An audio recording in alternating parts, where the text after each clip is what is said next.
오늘 마태복음 9장에 있는 말씀. 자, 예수님께서 본 동네에 이르시니, 이 본 동네라는 것은 예수님의 가버나움 지역입니다. 가버나움에 들어가서 예수님이 말씀을 전하십니다. 예수님의 도를 전하는데 많은 사람들이 와서 예수님의 말씀을 듣습니다. 오늘 이 본문의 말씀은 마태복음, 마가복음, 누가복음 공동복음에 바로 들어있는 그런 말씀입니다. 이 세 말씀을 이렇게 비교해 보면은 그 말씀의 연결점을 볼 수가 있어요. 가버나움에 들어가서 예수님의 말씀을 가르칩니다. 가르치는데 아니 갑자기 지붕이 두두두두 열리더니 한 침상이 내려와요. 침상이 내려오는데 보니까 중풍병이 걸린 환자가 그 안에 있는 거예요. 예수님이 그 환자를 보고 하시는 말씀이 오늘 본문 2절 말씀이에요. 침상에 누운 중풍병자를 사람들이 데리고 오거늘 그들의 믿음을 보시고, 예수께서 누구의 믿음? 그들의 믿음을 보시고, 오늘 이 말씀의 포인트입니다. 그 중풍병자에게 이렇게 말씀하셔요. 자, 작은 자야 안심하라, 내 죄사함을 받았느니라.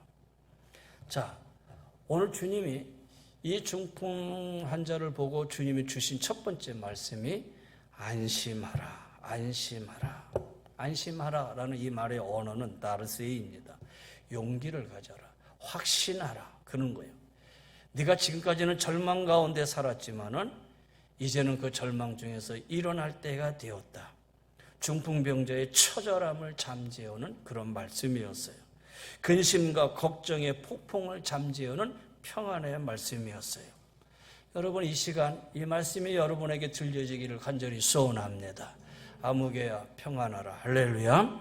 어떤 상황에 있든지, 여러분의 삶의 처지가 어떤 위치에 있든지, 또 여러분 앞에 무슨 일이 있든지, 여러분이 이 자리에 주님 앞에 나왔더라면 주님이 여러분을 향해서 말씀하십니다. 아무개야 평안하라. 걱정과 두려움과 공포에서 벗어난 안심하게 만드시는 하나님을 향해 우리의 믿음을 가지고 당당하게 이 자리에 주님 앞에 예배하는 우리 성도들이 되시기를 주의 이름으로 간절히 축원합니다. 그 다음에 두 번째 말씀이지요. 내 죄사함을 받았느니라. 내 죄사함을 받았다. 여러분 잘 보세요. 내 죄사함을 받았느니라라는 이 말씀이 진행형이 아니라 완료형입니다. 내가 죄사함을 받고 있는 중이야. 내가 이제 너를 죄를 사하여 줄게. 그게 아니고 너는 이미 죄사함을 받았다. 완료형으로 끝났어요. 예수님께서 죄사함을 선포하는 순간 바로 모든 죄가 다 용서받았다라는 거예요. 그러면 주님이 왜 이 중풍병에 걸린 이 사람을 향해서 죄사함을 받았느니라라고 말씀하셨을까? 지금 이 사람에게 있어서는 질병보다 더 시급한 게 죄의 문제였다라는 거예요. 왜냐? 당시의 질병은 뭐로부터 왔다? 죄로부터 왔다라는 생각이 사회적인 통념이었어요. 그래서 내가 만약에 중풍이 걸렸다, 내가 병에 걸렸다, 질병에 걸렸다 하면 제일 먼저 드는 생각이 뭐냐? 내가 무슨 죄를 졌지? 내가 어떤 죄를 졌길래? 그리고 그것을 바라보고 있는 사람들의 시선은 야, 저 사람은 죄를 져서 저렇게 병을 얻었어. 이렇게 사회적으로 지탄을 받고 사회적으로 통념화되어 있는 상황이었다라는 거예요. 근데 그래서 주님은 지금 이 사람의 질병보다는 이 사람의 죄 문제를 해결해 주는 게 우선적인 문제였다라는 거예요. 이런 죄의식 속에서 벗어나야만 됐다라는 거예요. 그래서 주님이 바로 이 중풍병자를 향해서 내 죄사함을 받았다라고 이렇게 선언해 주시는 거예요. 사람들은 죄를 정죄하지만 주님은 믿음을 보시고 용서해 주시지요.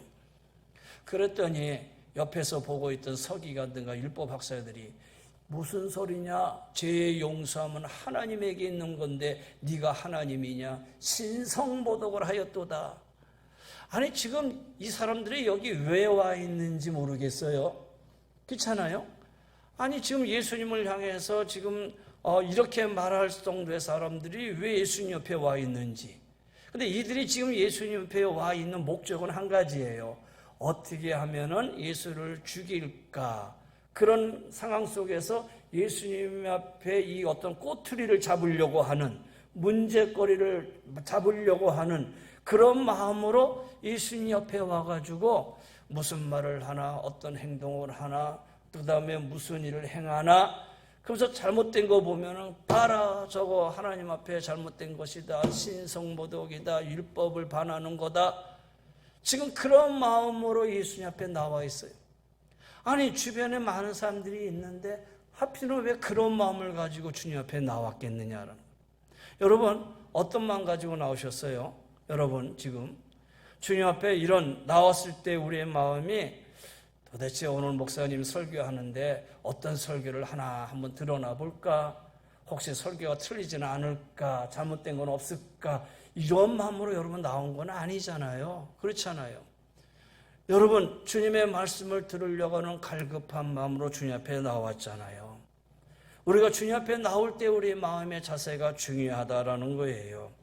오늘 우리가 주님을 믿기만 하면 주님의 십자가에서 흘리신 보혈의 피가 우리의 영과 육을 치유하시고 회복하시고 깨끗게 해주실 줄 믿습니다. 그 다음에 이제 쭉 내려와서 6절에 와서 주님이 말씀하셔요. 충풍병자에게 말씀하시되 일어나 내 침상을 가지고 집으로 가라 명령하십니다. 일어나 내 침상을 가지고 집으로 가라. 여러분, 오늘 주님이 이 중풍병자에게 말씀하신 이 말씀, 중풍병자의 능력을 보고 말씀하신 것이 아니고 열심이나 행위를 보고 말씀하신 게 아니라 믿음을 보고 지금 선포하신 것이잖아요. 지체하지 말고 일어나 침상을 가지고 집으로 돌아가라. 생동감 넘치는 말씀을 지금 선포하고 계셔요. 왜냐? 지금까지 이 사람은 침상에 매여 살았던 사람이에요. 그런데 이제는 침상에 매여 있는 존재가 아니라 이제는 침상을 들고 이 침상을 부리는 존재로 살아라. 다시 말해서 운명에 매여 사는 수동적인 존재였다면 이제는 그 믿음으로 운명을 짊어지고 운명을 바꾸고 운명을 변화시켜 나가는 능동적인 존재로 살아라. 지금 선포하고 있는 말씀이에요. 그리고 결국은 이 사람이 어떻게 했어요? 일어나 걸어갔어요. 자, 그것이 오늘 이제 마태, 마가, 누가복음을 쭉 보면은 거기에 나타난 말씀이에요. 그러면 오늘 이 말씀을 통해서 우리가 두 가지 질문을 던져볼 수 있어요. 첫 번째 질문은 뭐냐? 여러분, 다른 사람의 믿음으로 구원받을 수 있나요? 우리가 흔히 우리 아내 열심히 믿으니까 우리 아내가 하늘나라 갈 때 그 뒷자락, 발끝 뒤잡고 올라가면 되지 뭐. 우리 엄마 아빠가 열심히 신앙생활을 하니까 우리 엄마 아빠가 나를 얼마나 사랑하는데 나는 우리 엄마 아빠 믿음 때문에 나는 하늘나라 갈 수 있어. 그렇게 말씀할 수 있나요? 다른 사람의 믿음으로 내가 구원받을 수 있느냐? 이렇게 물어봤을 때 한마디로 그럴 수는 없다라는 거예요. 여러분, 구원은 각자 자신의 믿음으로 제삼을 받고 구원을 받는 거예요. 그러면 오늘 본문을 보면 2절에 그들의 믿음을 보시고 라고 그랬어요. 그들의 믿음을 보시고 중풍병자의 죄를 사해 주시고 죄를 사하셨다는 것은 영혼을 구원하셨다는 거예요. 그럼 여기 이 그들이라고 하는 이 그들은 누구예요? 중풍병자를 주님 앞에 메고 온 사람들, 중풍병자의 친구나 혹은 중풍병자의 이웃이나 아니면 중풍병자를 잘 아는 지인이나 그런 사람 아니겠어요? 여러분, 복음서를 쭉 읽다 보면 지금까지 제가 믿음에 관해서 지금 몇 가지 쭉 말씀드렸잖아요. 되게 어떻게 선포하셨어요? 내 믿음이 너를 구원하였으니 그랬잖아요. 그리고 주님의 그의 믿음을 보시고 그랬단 말이에요. 그러니까 그 사람의 믿음, 그 사람 본인의 믿음을 보시고 말씀하셨지. 오늘 여기처럼 그들의 믿음을 보시고 이렇게 표현하지 않았는데 오늘 본문에 마태, 마가, 누가복음 보면 똑같이 그들의 믿음을 보시고 그랬어요. 그렇다면 여기서 우리가 더 궁금한 것이 그들이라고 얘기했을 때 제가 말씀드린 대로 중풍병자를 침상에 누워서 메고 온 네 사람, 이 사람은 지인인지 친구인지 이웃인지 모르지만은 이 네 사람만을 가리키는 것이 그들이겠는가? 아니면 여기에 중풍병자를 포함한 것인가? 여러분 어떻게 생각하세요? 저는 포함한 것이다 라고 얘기를 해요. 왜냐하면 만약에 주님이 중풍병자를 포함하지 아니한 네 사람이라면 주님께서는 그 네 사람의 믿음을 보시고 이렇게 해야 되지 않겠어요? 근데 주님께서 그 네 사람이라고 표현하지 아니하고 그들이라고 얘기했을 때는 이 네 사람과 더불어 함께 온 중풍병자도 포함된 믿음이다라는 거예요. 그래야지만이 성경 전체의 진리와 맞는 거예요. 그렇지 않으면 안 되는 것이지요. 그러면 그 증거를 어떻게 얘기할 수 있느냐? 우리가 일반적으로 상식적으로 생각을 할 때에 친구들이 비록 들것에 실어서 이 중풍병자를 데리고 왔지만은 가기 싫은데 억지로 데려올 수 있습니까? 나는 싫어요. 나는 안 가. 그러는데 완강히 강제로 데려올 수 있느냐라는 거예요. 아니죠. 환자가 수락을 했다라는 거예요. 환자의 의사가 있어야 주님께 올 수 있는 것이지요. 그러니 그들이라고 하는 믿음에는 이 환자의 믿음이 들어가는 거예요. 또 주님이 이 환자를 향해서 내 침상을 들고 내 상을 들고 가지고 집으로 가라 그러자 그가 일어나 집으로 돌아가거늘. 무슨 얘기? 주님의 말씀에 떨어지자마자 일어났어요. 옆에서 그 얘기를 듣고 지인들이, 친구들이, 야, 주님 말씀하시잖아, 일어나. 가라고 하잖아. 침상 들라고 하잖아. 들어. 가라고 하잖아. 가. 이렇게 얘기한 게 아니라는 거예요. 그렇지 않아요? 주님이 말씀하시니까 이 중풍병자가 일어나 침상을 들고 갔다라는 거예요. 무슨 얘기? 이 환자의 적극성이 엿보이는 거예요. 그러니까 이런 상황으로 볼 때에 처음에 중풍병자가 나는 못 움직이니까 친구들을 불러서 야, 나를 좀 데려다 줘. 예수님 앞에 좀 데려가 줘. 이렇게 부탁을 했든 아니면 네 사람이 찾아와서 야, 너 예수님 앞에 가면 나을 수 있어. 한번 우리 예수님 앞에 너 데려다 줄 테니까 우리 한번 같이 가자. 이렇게 권유를 했든 어느 쪽이든지 간에 이 중풍병자의 믿음이 있었던 거예요. 그것도 아주 진실된 믿음이요. 그것도 아주 절실한 믿음. 포기하지 않는 믿음. 비록 내 힘으로는 내가 움직이지 못하는 처지지만 예수님 만나기를 포기하지 않는 절박한 믿음. 그리고 그 당시에 중풍병자 말씀드린 것처럼 환자를 보는 게 아니라 죄인으로 취급하기 때문에 사람들 앞에 나온다는 것은 사람들 앞에 무시를 당하고 냉대를 받는 그런 상황 속인데도 불구하고 그가 많은 사람들 앞에 자기 자신을 드러내 보이면서 지금 나서는 이 두려움, 이것을 이겨내고 예수님 앞에 찾아온 용기와 끈기가 있는 그런 믿음이었다라는 거예요. 그리고 이 사람 지금 예수님 어떻게 만납니까?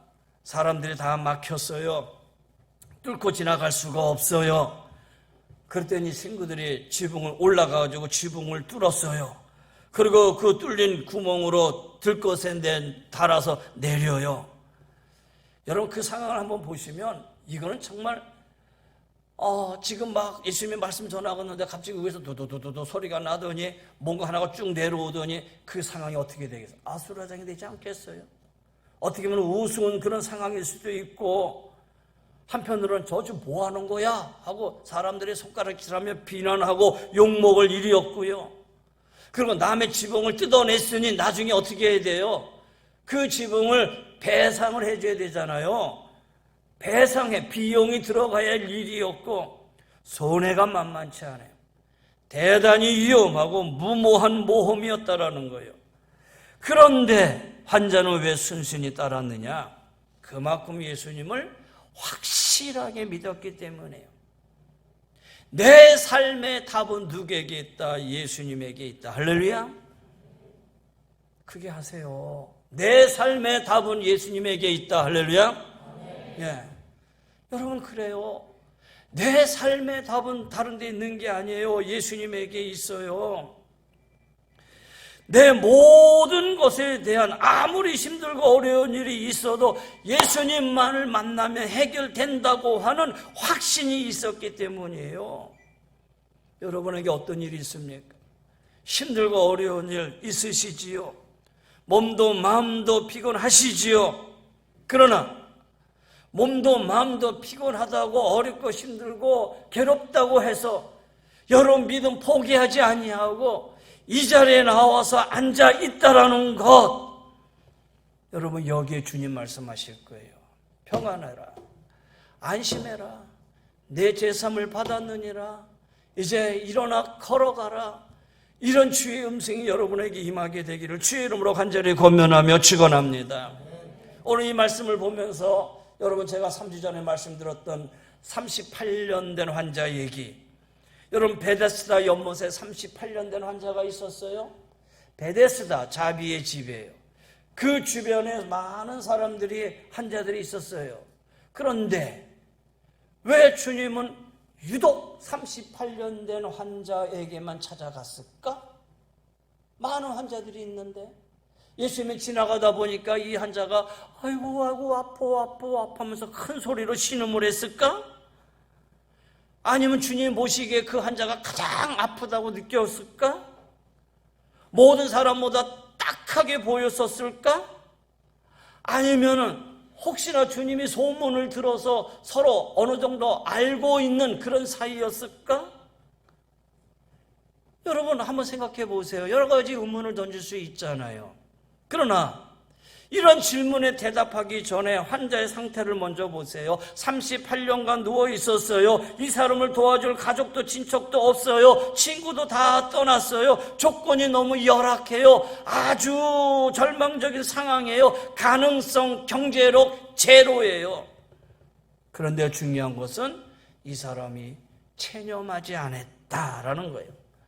아무런 보장이 없는데도 희망의 끈을 놓지 않고 주님이 그를 찾아가실 때까지 삶의 의지를 불태우고 있었던 거예요. 이 믿음이 주님으로 하여금 그를 콕 집어 찾아가게 하신 것이 아니겠느냐라는 거예요. 이 믿음이 일어나 내 자리를 들고 걸어가라 하시는 주님의 선언을 이끌어낸 것이 아닌가라는 거예요. 베데스다 오늘 어떤 자리입니까? 오늘 이 자리가 베데스의 자리입니다. 베데스다 자리가 오늘 교회의 자리다라는 거예요. 오늘 교회가 베데스다를 의미하고 있는 거예요.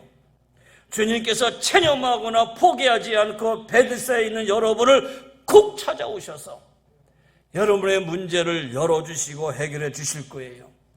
여러분의 희망의 끈을 놓지 않고 주님을 기다리는 그런 마음으로 그 믿음을 가지고 있다면 주님 찾아오셔서 우리의 소망을 이루어 주실 줄 믿습니다.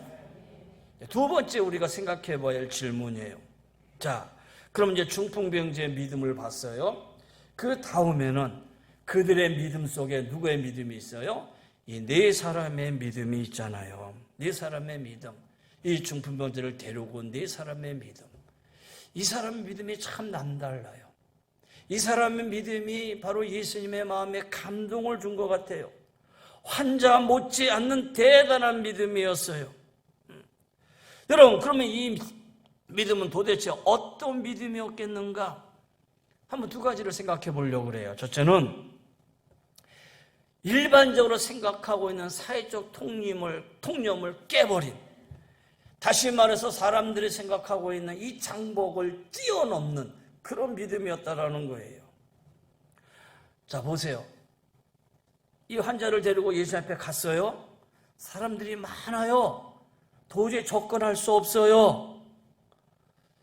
그러면 사람들이 그 옆에서 예수님의 말씀을 듣고 있어요. 예수님의 말씀을 가르쳐요. 하늘나라가 무엇인지, 너희 회개가 무엇인지, 복음이 무엇인지, 믿음이 뭔지 가르쳐요. 그 사람들이 막 가 있는데 도저히 뚫고 갈 수 없어요. 여러분, 사람들이 그래요.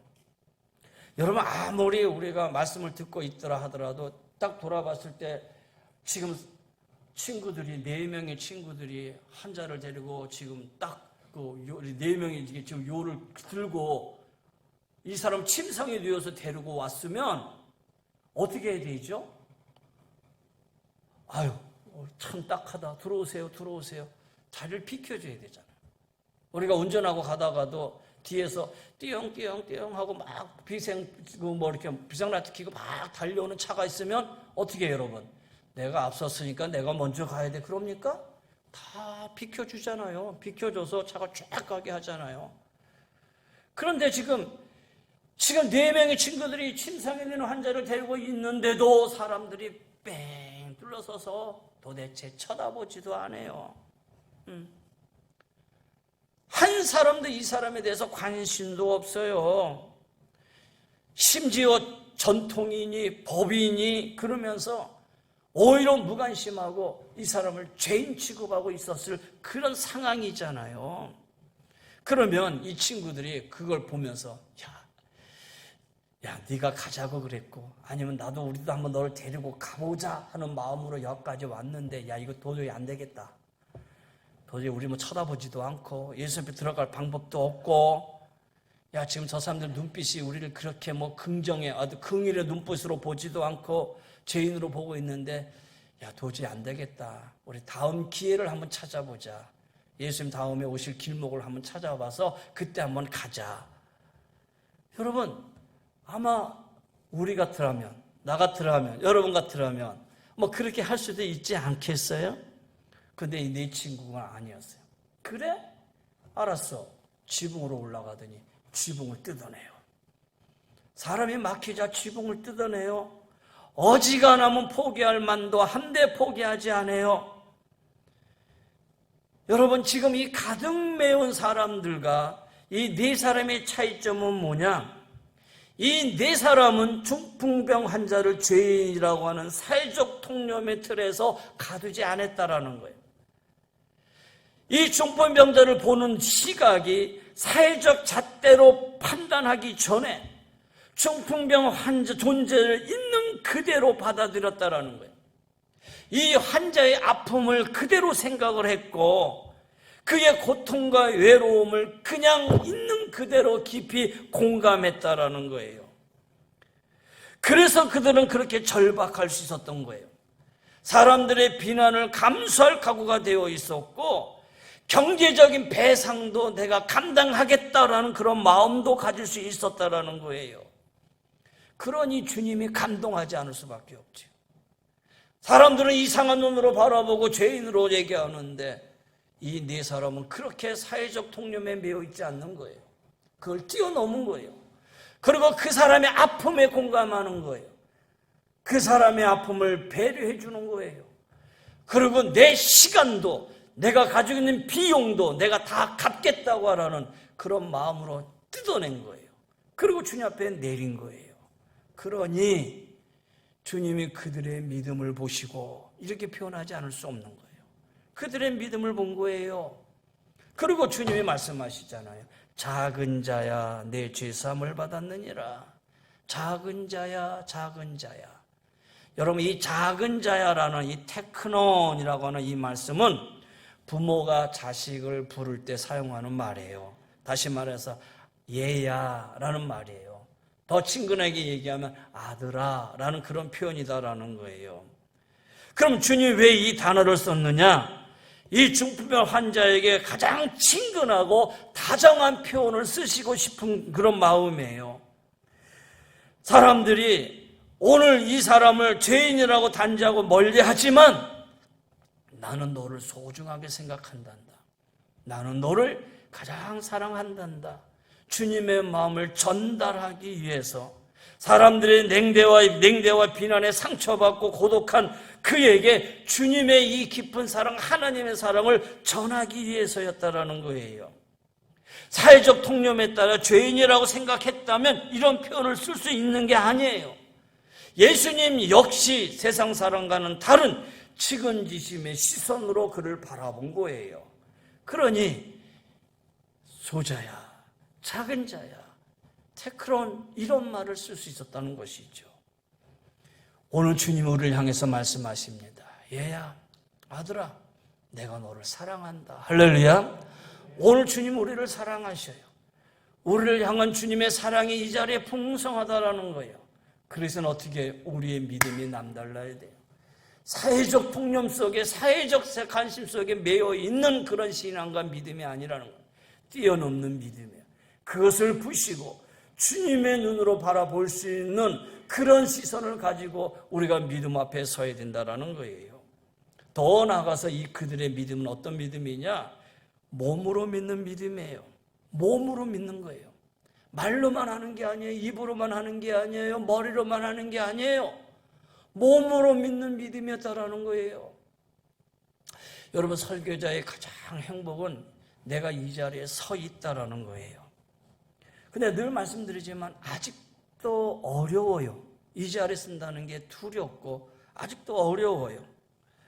한 20년 넘게 했으면은 그나마 그래도 이제는 적응할 만할 텐데도 쓸 때마다 새로워요. 아마 우리 장로님들 들을 거예요. 한 6주에 한 번씩 이 자리에 서서 기도하지만 기도할 때마다 늘 그런 마음을 가질 거예요. 아마 똑같은 마음이지요. 그래서 그런지 어떨 때는 설교가 덜 돼서 애를 먹거나, 설교는 설교 원고를 가지고 나오잖아요. 위에서 갖고 있다가 시간 돼서 휙 나왔는데 그냥 성경책만 갖고 나와서 앞에 올라서 딱 봤는데 원고가 없어요. 그래서 이거 큰일 나지, 어떡하지? 장로님 막 기도할 때 뒤에서 막 손짓해가지고 빨리 가져오라고 박대목 쌤 막 뛰어올라가지고 설교 전에 가져와서 갖다 준 적도 한 2-3번 있었어요. 그러고 나서 끝나고 나면은 내가 왜 이것밖에 못할까? 이런 자괴감이 들어요. 그래서 이것밖에 못할까? 끝나고 나서 나오면 성도들한테 웃으면서 악수하고 잘 지내셨어요 인사는 하지만 속으로는 자책감이 들고 자괴감이 들고, 성도들이 지금 은혜를 받은 건지 안 받은 것인지 그냥 그런 것도 잘 모르겠고,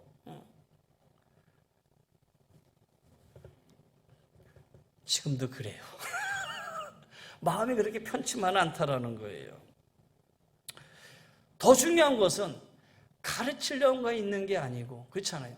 전하려고만 있는 게 아니고, 전하고 가르치는 것을 내 몸 스스로가 실행하고 있느냐, 이게 더 큰 문제죠.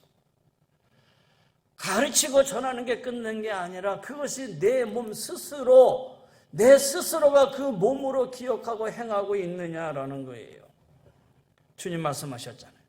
누구든지 나의 이 말을 듣고 행하는 자는 그 집을 반석에 지은 지혜로운 사람 같다 그랬어요. 듣는 것만으로 우리의 인생과 신앙의 집을 반석 위에 세울 수가 없는 거예요. 행하는 자만이 반석 위에 세울 수 있다라는 거예요. 오늘 여기 네 사람의 믿음이 그런 믿음 아니겠어요? 실천하는 믿음이었어요. 삶으로 증명하는 믿음이었어요. 그래서 이들은 중풍병자를 위해 움직였어요. 구약의 욥의 친구들처럼 처음엔 다정다감하게 얘기하다가 뒤에 가서 겉봐, 넌 죄를 져서 그래, 너 죄 때문에 그래, 이렇게 손가락질하고 정죄하고 충고하지 않았어요. 실질적으로 일어나서 들것에 그를 싣고 예수님 앞에 데리고 나왔어요. 예수님에 대한 정보만 주는 게 아니라, 예수님께 한번 가봐라 말만 하는 게 아니라 그들을 직접 중풍병자를 메고 예수님 앞에 나왔어요. 들 것을 준비하고 나왔다라는 거예요. 그리고 심지어 지붕까지 뜯었어요. 자기 시간, 자기 물질, 자기 힘 다 들여 행동했어요. 말이 아닌 몸으로 믿는 사람들이었다라는 거예요. 여러분 어떻습니까? 말쟁이 신앙인입니까?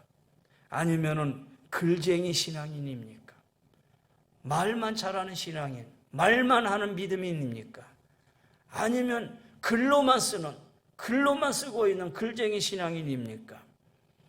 우린 여기서 몸쟁이 신앙인이 되어야 돼요. 몸쟁이 신앙인이 돼요. 반석 위에 집을 지은 지혜로운 사람 되어야 된다는 거예요. 초대교회 지도자였던 야고보 얘기하지요. 너희 중에 누구든지 그에게 이르되 평안히 가라, 덥게 하라, 배부르게 하라 하며 그에게 그 몸에 쓸 것을 주지 아니하면 무슨 유익이 있으리요. 이와 같이 행함이 없는 믿음은 그 자체가 죽은 것이니라. 여러분, 우리가 배워서 머리로 아는 믿음도 있어야 돼요. 그래서 여러분, 배워야 되고 알아야 돼요. 근데 배우고 안다고 끝나는 거 아니에요. 이번에 여행 중에 가이드하는 한 사람이 있었는데 한 40 초반쯤 되는 노천이었어요. 그런데 나중에 어디 사냐니까 면목동에 산대요. 그래서 같은 서울 사람이네 하면서 가까워졌는데, 여러분, 이 가이드가요 얼마나 말을 잘하는, 그냥 말을 잘하는 게 아니라 버스를 타고 3시간, 하루에 3시간, 4시간 이동하는데 마이크를 잡고 3, 4시간을 계속 얘기를 해요. 근데 그 얘기가 일반적으로 사람을 웃기게 하고 재밌게 하고 이런 얘기가 아니고, 대상자가 목사님들이에요. 그리고 사모님들이에요. 목사님, 사모님들 앞에서 중세시대의 역사를 설명을 해요. 그리고 중세시대의 역사를 설명을 하면서 그 중간중간 카톨릭과 로마의 교황들과 부딪히면서 있었던 종교회의, 그 종교회에서 있었던 성삼위일체의 그 회의 내용을 설명을 해요. 그리고 그것을 구약성경에 대비를 해요. 구약성경에 대비를 하면서 그것을 이슬람 종교하고 연관을 시켜요. 와, 목사님들이 전부 다 어떻게 저렇게, 그냥 보통 안내하기 위해서, 가이드하기 위해서 말하는 상식을 뛰어넘어서 정말 성책을 많이 읽은 사람의 표가 나는 거예요.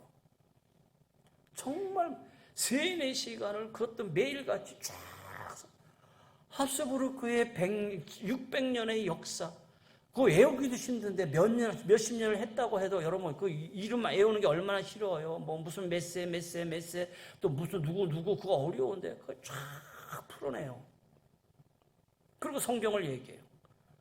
그래서 얘기하면서 성경을 갖고 여러분 믿습니까? 또 이렇게 얘기도 해요. 그러니까 목사님들이 막 웃으면서 야, 너는 부흥 강사하면 참 좋겠다. 이런 얘기도 했어요. 성경 얘기도 얼마나 재밌게 하는지, 아담과 이브 얘기를 아주 그냥 막 동화식으로 꾸며나면서 얘기하는데, 야, 어떤 목사님 한 분이 저렇게 얘기하면 되겠구나 이렇게까지 얘기를 해요. 나중에 쉬는 시간 내려와서 어느 교회 다녀요? 그랬더니 교회 안 다녀요. 놀랐어요. 그 다음부터는 이제 전도하려고 교회 다녀야 되지, 교회 다녀야 되잖아. 그러니까 그래서 많은 목사님들 느낀 게 그거예요. 야, 안다고 해서 믿어지는 거 아니더라. 많이 안다고 믿는 게 아니더라. 그렇게 많이 아는데 웬만한 신학생들, 웬만한 목사님들 뺨치는 지식을 가지고 있음에도 불구하고 안 다닌다는 거예요. 여러분, 그렇다고 해서 아는 믿음이 필요 없다라는 건 아니에요. 알아야 돼요. 그런데 안다고 해서 그 믿음이 다가 아니더라는 거예요. 그리고 아멘 할렐루야 하면서 입으로 말하는 이 믿음도 있어야 되지요. 그 믿음도 중요해요. 그런데 아멘 할렐루야 외치고 입으로만 얘기하는 그 믿음이 있다고 해서 그게 다냐? 그것도 아니에요. 긍휼과 사랑의 마음으로 품는 믿음도 있어야 돼요. 그런데 긍휼과 사랑으로 품는 이 믿음은 표현되지 않고 나타나지 않는다면 그걸 어떻게 믿음으로 증명할 수 있겠어요? 그래서 이 모든 것이 하나가 되어 마지막에 손과 발이 움직여서 행동하는 믿음이 있어야 돼요. 이 믿음이 온몸으로 믿는 건강한 믿음, 살아있는 믿음이에요. 여러분, 오늘 이 자리에 앉아있다라고 하는 자체가 머리로 믿는 믿음, 입으로 믿는 믿음, 마음으로 믿는 믿음을 뛰어넘어 몸으로 믿는 믿음이 되는 거예요. 할렐루야? 몸으로 믿는 믿음이 있게 이 자리에 앉아있는 것이지, 다 알아. 내가 그 자리에 앉을 필요는 뭐 있어 한다면은 머리로 아는 믿음이에요. 마음은 거기가 있어. 그럼 무슨 소용이 있어요? 마음으로 믿는 믿음이죠. 우리는 몸으로 믿는 믿음. 이 모든 것을 아울러서 주님 앞에 나와서 주님 앞에 행동하고 몸으로 믿고 행하는 그런 믿음이 있어야 된다는 거예요. 그래서 주님이 그들의 믿음을 보시고 결국은 중풍병자의 문제를 풀어주시고 꿈을 이루어주시고, 할렐루야. 오늘도 여러분 이러한 믿음이 되시기를 주의 이름으로 간절히 권면하며 축원합니다. 정리합니다. 오늘 본문을 통해서 우리에게 남다른 믿음을 가져라 이렇게 말씀하시는 것 같아요. 많이 힘들고 아파도 주님 찾기를 포기하지 않는 믿음, 신앙인이 되시기를 바랍니다. 더 나아가 이웃을 세상적인 잣대와 사회적인 통념이 아닌 주님의 마음, 주님의 사랑으로 들것에 메워주는 그런 신앙이 되시기를 주의 이름으로 간절히 권면하며 축원합니다. 생각으로도 미부로도 마음으로도 손과 발로도 온몸으로 믿는 신앙이 되시기를 간절히 권면합니다. 그래서 오늘 우리들의 믿음을 보시고, 다시 말해서 은혜 제일교회 모든 성도들 그들의 믿음을 보시고 우리 가족도 살리고 이웃도 살리고 우리 모두가 사는 그런 놀라운 축복이 임하게 되기를 주의 이름으로 간절히 권면하며 축원합니다. 기도하십시다. 이제는 우리 주 예수 그리스도의 은혜와 우리 하나님의 그 무한하신 사랑하심과 성령의 감화감동 면료 인도 충만하여 주심이 온전한 믿음으로, 건강한 믿음으로 하나님을 섬기고 이웃을 사랑하고 우리 모든 성도들을 섬기며 나가기를 원하는 우리 사랑하는 귀한 성도님들 위에, 우리 모두 위에 주의 은혜가 영원히 항상 함께하여 주시기를 간절히 축원하옵나이다. 아멘.